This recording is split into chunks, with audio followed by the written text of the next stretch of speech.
언제 어디든 우리는 간다. 공군 제17 전투비행단 바로 옆에 있는 멀리 커피입니다.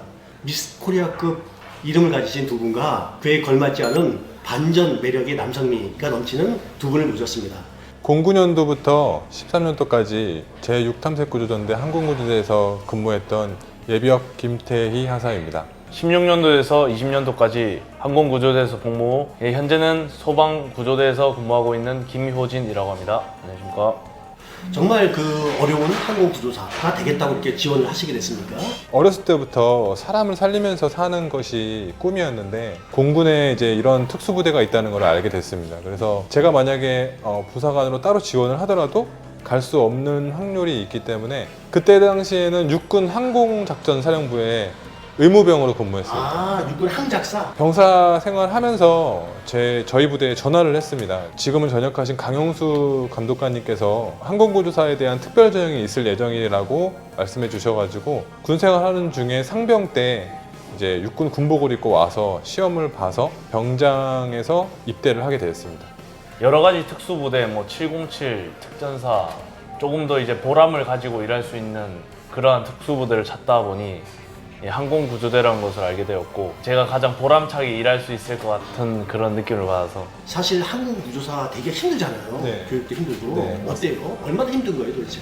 훈련을 받으면서 스쿠버 훈련 때 못하겠습니다라고 한번 말한 적이 있었습니다. 이제 이팔만 감독관님께서 담배를 하나 주시면서 이 담배가 다 탈 때까지 보트가 출발하지 않겠다. 제가 이제 봐왔던 선배님들도 다 이런 순간을 겪었기 때문에 지금 너가 포기한다고 해서 부끄러운 것이 아니다라고 말씀을 해주셔가지고 크게 한번 담배 연기를 들여 마시고 얼른 뛰어가서 보트를 탔던 기억이 납니다.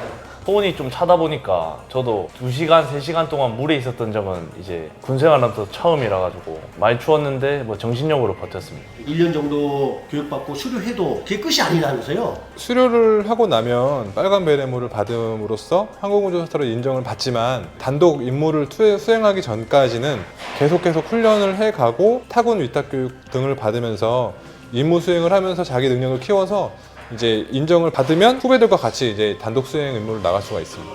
항공구조사 구조대 활동을 하기 위해서는 육해공 두드러도 몸에 익히고 섭렵을 해야겠네요. 네, 조종사가 탈출을 해서 어느 지역에 떨어질지는 아무도 모르는 거기 때문에 모든 현장, 모든 순간에 항공우주사는 준비가 되어 있으셔야 합니다. 그렇기 때문에 훈련을 굉장히 많이 가는 편입니다. 인원이 몇 명 안 되잖아요. 네. 또 선후배 관계라든가 굉장히 남다를 것 같은데 분위기 어때요?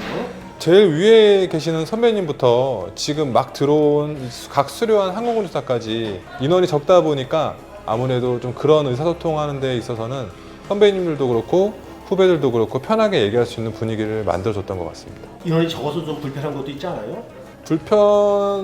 불편한다기보다는 어디 외부를 나갔을 때 베레모 색깔도 그렇고 눈에 잘 띄다 보니까 행동도 바르지 않게 하면 금방 티가 나는 편이기 때문에 공군의 얼굴이라는 생각으로 훈련을 받았던 것 같습니다.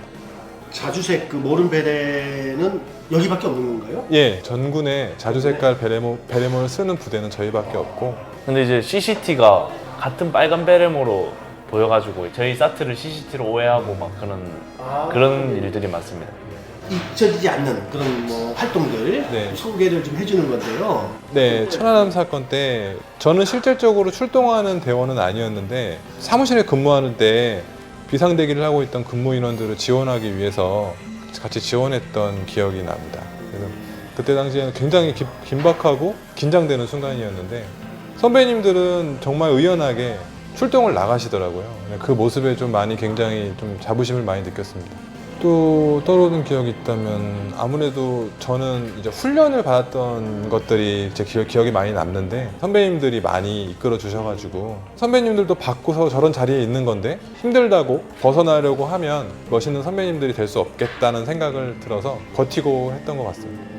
제가 군생활 당시 한 3년 차쯤 됐을 때 알라트 비상대기를 서고 있었는데 전투기가 이제 엔진 결함이 있어서 태안 인근 바다에 이젝션을 했다는 출동 지령을 받고 그날 수온이 한 3도 정도 됐습니다. 서해 한 10분, 15분이면 거의 생명에도 지장이 있는 그 정도 수온입니다. 어선들이 먼저 그 낙하산을 끄집어내가지고 이거 카메라가 있으니까 그래서 조종사를 확보하고 있는 과정에서 저희가 가서 구조를 했다. 외국인 노동자들 실은 그 어선이었는데 전복이 돼서 그날 이제 파고가 한 6m 기상 제한치를 엄청 넘어선 수치였습니다.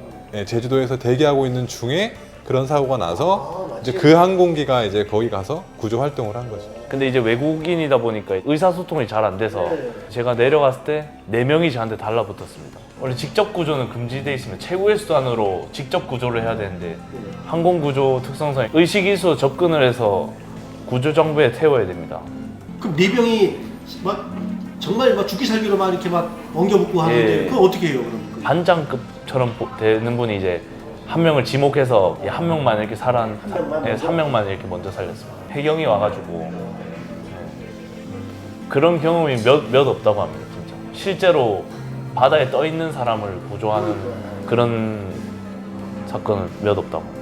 조종사의 생명을 지키는 항공구조사에서 어떻게 해서 이제 소방관으로 활동하게 되셨는지. 군 생활할 때 정말 여러 가지 훈련을 많이 받으면서 당장이라도 사람을 구할 수 있는 준비가 되어 있다고 생각을 했었고, 그리고 더 많은 사람들을 더 구조하기 위해서 어렵지만 전역을 선택을 하고 실질적인 현장에서 많은 119 구조대에 들어가서 지금까지 계속 인명을 구조하는 일을 하고 있습니다. 잊혀지지 않는 활동했다는 좀 소개를 좀 부탁드릴게요. 제가 구급대원으로 잠깐 근무한 적이 있었는데 심정지 환자가 있다는 지령을 받고 출동을 해서 10분 정도 심폐소생술을 하니까 심장박동이 돌아왔습니다. 그래서 앞으로도 계속 제 손과 힘을 다하는 날까지 인명구조를 하면서 살면 좋겠다라는 생각을 많이 했습니다. 마지막으로 이 힘잡지는 많은 장병들, 특히 이제 병사들이 이제 사실 힘을 얻고 있는 잡지입니다. 군 선배로서 희망의 메시지, 격려의 메시지를 한마디씩 좀 부탁드릴게요. SNS나 방송에 이제 특수부대들이 많이 나오다 보니 굉장히 이슈를 많이 받고 있는데, 그런 특수부대원들뿐만 아니라 모든 군인 생활을 하는 군인 장병분들이 각자의 자리에서 굉장히 힘든 군 생활을 한다고 생각을 합니다. 그분들의 미래에 굉장히 큰 도움이 될 거라고 믿어 의심치 않고 다치지 않고 건강하게 군 생활을 마무리하셨으면 좋겠습니다. 군복 입은 청춘 모두를 응원합니다. 국군 장병 힘내라 힘!